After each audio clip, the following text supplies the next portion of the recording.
Halo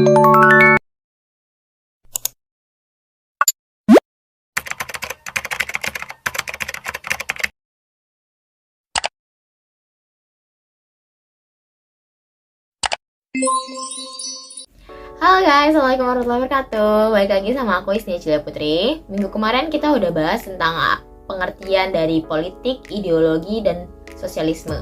Kali ini aku bakal bahas tentang sosialisme lebih mendalam lagi. Tapi sebelum itu, kalian jangan lupa di like dan komen-komen di bawah, oke? Jangan lupa juga nonton sampai habis. Oh ya, untuk yang belum nonton video sebelumnya, ditonton dulu ya guys. Ada di channel aku, oke?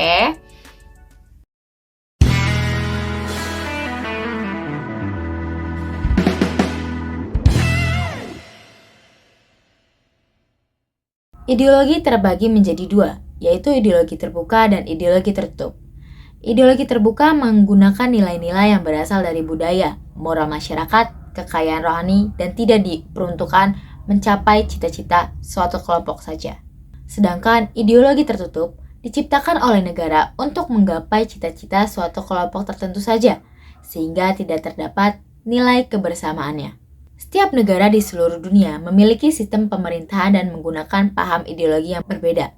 Ideologi yang digunakan tentu sudah disesuaikan dengan tujuan yang ingin dicapai oleh negara tersebut. Masing-masing ideologi memiliki ciri-ciri dan tujuan yang berbeda.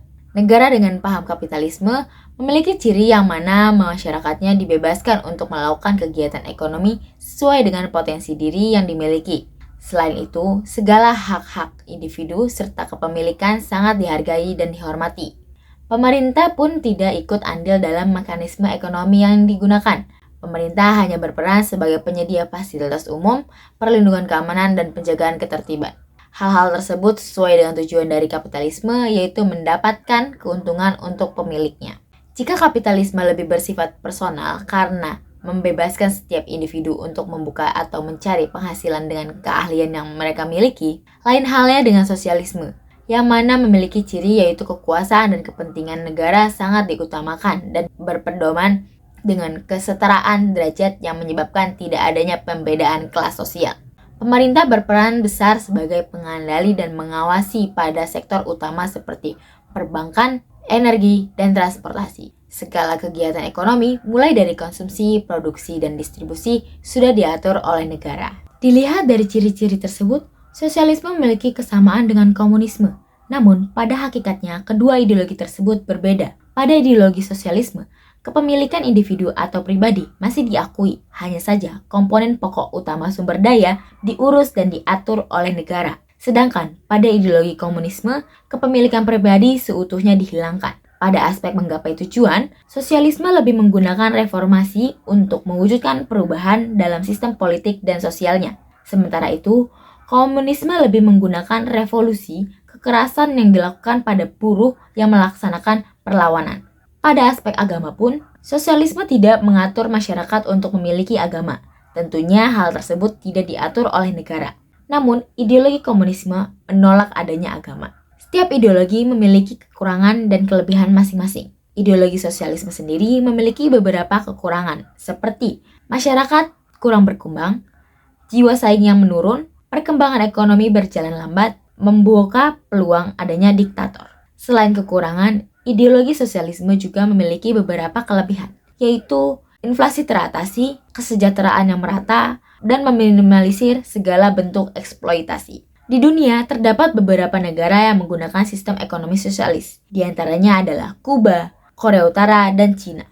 Menjadi salah satu negara yang menggunakan sistem ekonomi sosialis, Kuba terbilang sangat menonjol di antara negara yang lain. Pemerintah yang menyediakan segala fasilitas seperti kesehatan, pendidikan, hingga hunian bersubsidi berdampak pada gaji buruh yang tergolong rendah. Ketiadaannya pasar bursa efek membuat Kuba mengimplementasikan sistem perdagangan tertutup dan membatasi penanaman investasi dari negara lain untuk masuk ke negara tersebut. Selanjutnya terdapat Korea Utara. Sama seperti Kuba, Korea Utara juga tidak memiliki pasar bursa efek dan sulit bagi negara lain untuk menanam investasi di negara tersebut. Namun, selama menggunakan sistem ekonomi sosialis, Korea Utara pernah mengalami hal buruk seperti bencana kelaparan. Dalam penerapannya, terlihat bahwa sistem ekonomi sosialis yang dijalankan tidak begitu efektif. Sekarang pun, perkembangan ekonomi di negara tersebut mengalami kemunduran. Terakhir, yaitu negara Cina. Dari dua negara sebelumnya, Cina terlihat sudah meninggalkan sistem ekonomi sosialis. Namun, mereka masih melabeli diri sebagai negara sosialisme.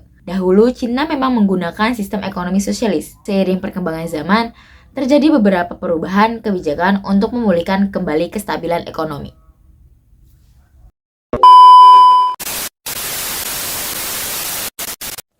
Thank you for watching. Terima kasih sudah menonton sampai akhir.